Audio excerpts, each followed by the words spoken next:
میرے پاس دو نوجوان لونڈے، ان کو میں نے کوئی کاروبار بتایا، ہر مہینے آپ 6 لاکھ روپے کما سکتے ہیں، آپ بھی اسی طریقے سے کما سکتے ہیں۔ اپنا تجربہ شیئر کیا کہ میں نے بڑے بڑے غریبوں کو کروڑ پتی ہوتے ہوئے اس کاروبار میں دیکھا ہے۔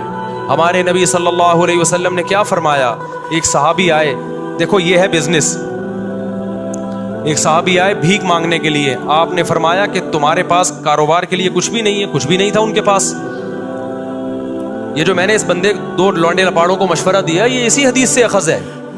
تو آپ نے فرمایا، نبی صلی اللہ علیہ وسلم نے، جو کچھ گھر میں ہے لے آؤ۔ آپ نے یہ تھوڑی فرمایا کہ ایسا کرو، بزنس کے لیے انویسٹمنٹ چاہیے، انویسٹمنٹ کے لیے پیسہ چاہیے، پیسے کے لیے وسیم بھائی چاہیے جو تمہیں ادھار دے دیں۔ یار کیا ہو گیا بھائی، اتنی اہم بات کر رہا ہوں آپ سے۔ کل دو بندے آئے میرے پاس، دو نوجوان لونڈے، کراچی کے، شکل سے بھی کراچی کے پورے لونڈے۔ کراچی کا جو لونڈا ہوگا نا، جو پورا ہوگا کراچی کا، وہ شکل سے فوراً پتہ چل جائے گا کہاں کا ہے۔ اس میں کہیں بھی پنجاب یا کے پی کے کا ذرا سی بھی اس کو ہوا نہیں لگی ہے۔ ایسے میں تو کراچی کا ہی ہوں نا، مجھے فوراً پتہ چل جاتا ہے یہ پیور کراچی کا لونڈا ہے۔ باریک سا ہوگا، منہ میں گٹکے کی ایک اسمیل آ رہی ہوگی، یہ کچھ علامتیں بتا رہا ہوں، ٹھیک ہے نا؟ باریک باتیں ایسی ہوں گی، او ہو جیسے اس سے بڑا بدماش دنیا میں پیدا نہیں ہوں۔ اور ہوگا کیا؟ باریک سے، کہاں سے آ رہے ہیں، کدھر کو جا رہے ہیں، یہ اسٹائل ہوگا بات کرنے کا۔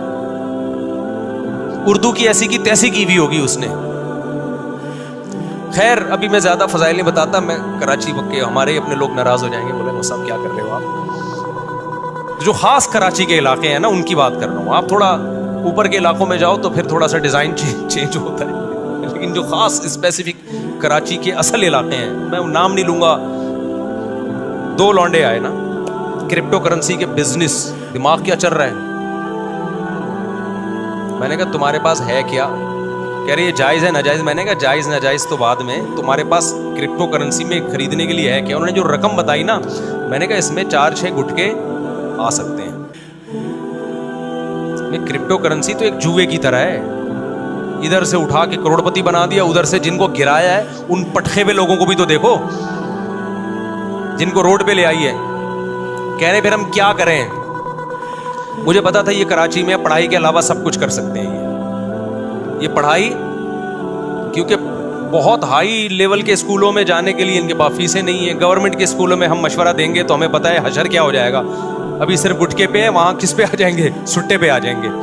اب ان کے پاس پڑھائی کا آپشن بولو نہیں ہے۔ کرپٹو کرنسی اور ٹوپی ڈرامہ، میں نے کہا بھائی مرے گا تو، ابھی تم لوگ ینگ لڑکے ہو، بالکل تمہیں برباد، ہمارا پیسہ برباد ہو جائے گا سارا۔ کہنے پھر کیا کریں؟ میں نے کہا بھائی اب تم یہ کرو، ان کو میں نے کوئی کاروبار بتایا، آپ کو نہیں بتاؤں گا میں، کیونکہ میں کوئی موٹیویشنل اسپیکر نہیں ہوں کہ لوگوں کو یہ بتاؤں کہ ہر مہینے آپ 6 لاکھ روپے کما سکتے ہیں۔ دیکھا نا آپ نے، یوٹیوب پہ آ رہا ہوتا ہے ہر مہینے آپ 6 لاکھ۔ اصل میں اس طریقے سے وہ ہر مہینے 6 لاکھ روپے کما رہا ہے، آپ بھی اسی طریقے سے کما سکتے ہیں کہ لوگوں کو بتائیے، ایک یوٹیوب پہ اچھا سا عنوان لگائیے، آپ ہر مہینے 1 کروڑ روپے کمائیے، تو آپ کے جو چینل ہے اس کے اتنے ویورز آئیں گے، مونیٹائز کیا ہوا ہے آپ نے یوٹیوب کا چینل، اتنے ویورز آئیں گے۔ یوٹیوب جو ہے ویورشپ پہ آپ کو پیسے دیتا ہے، تو وہ کمائے نہ کمائے، آپ بولو کما لیں۔ تو میں نے ان سے کہا یہ جو ہر مہینے 1 لاکھ کمانا، 1.5 لاکھ کمانا، یہ کھوپڑی شریف سے نکال دو، یہی سارے فسادات کی جڑ ہے۔ اس سے انسان جاتا ہے ڈپریشن اور ٹینشن میں۔ کام کی بات ہے، سن لیں آپ لوگ بھی۔ میں نے کہا جتنے پیسے آپ کے پاس ہیں نا، جن میں تھوڑے سے گٹکے آتے ہیں، اس کو گٹکے میں ضائع نہ کرنا۔ تو ان کو ایک میں نے چھوٹا سا مشورہ دیا، آپ عمل نہ کریں۔ دیکھو ہر مشورہ ہر ایک کے لیے نہیں ہوتا، ایسا نہ ہو برباد کر دو پیسہ اپنا۔ میں نے کہا یار تم کچھ بھی، تم تو اس سے پراپرٹی بھی نہیں لے سکتے، اور آج کل تو ویسی بھی کراچی میں پراپرٹیاں بہت گری ہوئی ہیں۔ میں نے کہا تم سیدھا نا ماہرین اتوار بازار جاؤ جہاں پرندے بکھرے ہوتے ہیں، اور میں نے کہا یہ دماغ میں نہ رکھنا میں نے ہر مہینے 1 لاکھ کمانا ہے، میں نے ہر مہینے 2 لاکھ کمانا ہے، میں نے ہر مہینے 4 لاکھ، اس سے سوائے ڈپریشن کے کچھ بھی حاصل نہیں ہوگا۔ آپ یہ بولو میں نے اتنا کمانا ہے جس سے میری بنیادی ضرورت پوری ہو جائے، پھر اللہ رزق کے دروازے کھولے گا تو ایسا کھولے گا کیا بہت کچھ دے گا آپ۔ اور ابھی سے کھوپڑی بنا لی نا یہ میرا ہدف ہے، تو بھائی یہ اللہ یبسط الرزق لمن یشاء ویقدر، جس کے لیے چاہتا ہوں رزق کے دروازے کھولتا ہوں، جس کے لیے چاہتا ہوں رزق کے دروازے بند کر دیتا ہوں۔ یہ تمہاری سوچ پہ نہیں ملے گا کہ میں ہر مہینے 6 لاکھ چاہتا ہوں تو 6 لاکھ مل جائیں، ایسا نہیں ہونے۔ ڈپریشن ملے گی اور کچھ نہیں ملے گا۔ میں نے کہا آپ کے پاس جو اسباب اور وسائل ہیں آپ اس میں اسٹرگل کرو. تو میں نے کہا میں آپ کو بتاتا ہوں, ایک مشورہ دیتا ہوں, اور پہلے آپ کو بتا دوں آپ نے اس مشورے پہ عمل نہیں کرنا, ورنہ کوئی مرے گا تو مجھے پکڑے گا. میں نے کہا اتوار بازار جاؤ, پرندوں کی مارکیٹ دیکھو کون سا پرندے کا نام کیا ہے اور کون سا پرندہ کس قیمت پہ بولو نا بک رہا ہے, اور کون سا بہت زیادہ بک رہا ہے جس میں لاس کا چانس نہیں. 1 مہینہ یہی کام کرو, جا کے بازار میں بیٹھ جاؤ بس, سمجھو. اس کے بعد میں نے کہا آپ کو مارکیٹ میں نا 1 مہینے میں اندازہ ہو جائے گا کہ یہ پیرٹس یا یہ برڈ ایسا برڈ ہے کہ اس کو خریدنے میں انویسٹمنٹ کم ہے اور پروفٹ تھوڑا ہے لیکن یقینی ہے.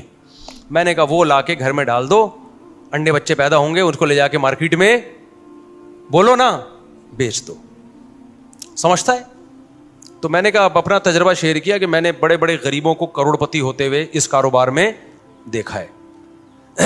بڑے بڑے غریبوں کو دیکھا ہے کہ جنہوں نے محنت سے یہ کام کیا نا, بہت پیسہ کما لیا انہوں نے, لیکن اس میں لاس بھی بہت ہے.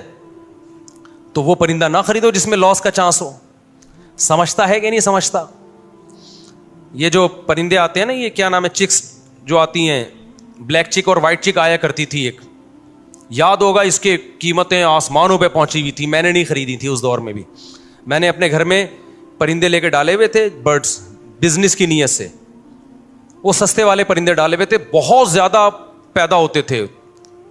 تو اس وقت میں آزاد گھوم سکتا تھا, میں خود جا کے یہ کام کرتا تھا, اتوار بازار جا کے کسی کو بھی پہنا کے آ گیا. تو میرے پان گٹکے کا خرچہ نکل آتا تھا اس سے.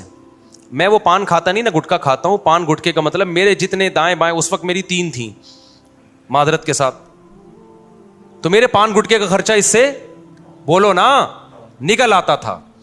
ہمارے دوست نے کیا, مفتی صاحب یہ کیا کر رہے ہو یار, یہ آپ سستے والے چکس لیے بھی آپ نے بلیک چک اور وائٹ چک لو, اس سے یہ ہوگا کہ ایک جوڑا 5-6 ہزار کا بکے گا, اور جب 100 بیچیں گے تو 5,000 کو 100 سے آپ ضرب دیں تو دیکھو فلاں نے گاڑی خرید لی فلاں نے. میں نے کہا بھائی یہ مصنوعی چیز ہے.